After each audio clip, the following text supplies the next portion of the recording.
Welcome to the Tech Egg. Don't get scrambled. Enjoy the video. In this video, I will explain how to play Session Match. First, let's get you set up for success. You'll want to begin by selecting your favorite teams and the game mode you wish to play. Take a moment to review the basic settings, ensuring everything is to your liking.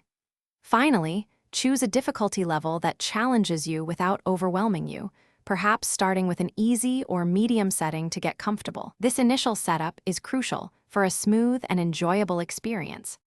Now, let's dive into the core gameplay.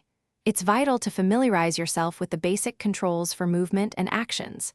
Spend some time practicing fundamental skills like passing the ball to your teammates and taking shots on goal. Scoring is key, so aim for precision. Equally important are your defensive maneuvers. Learn how to tackle, intercept, and block shots to keep your opponent from scoring. Mastering these basics will give you a solid foundation for every match.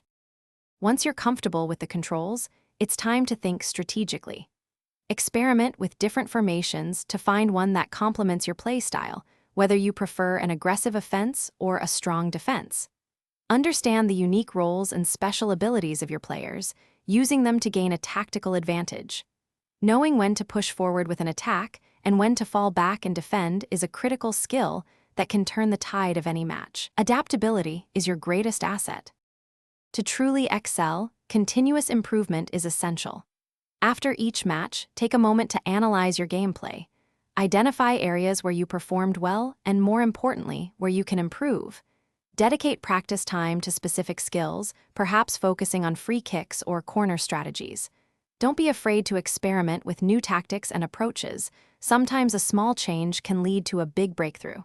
With consistent effort, you'll see your performance steadily rise. Thanks for watching. Consider subscribing if I helped unscramble your problems.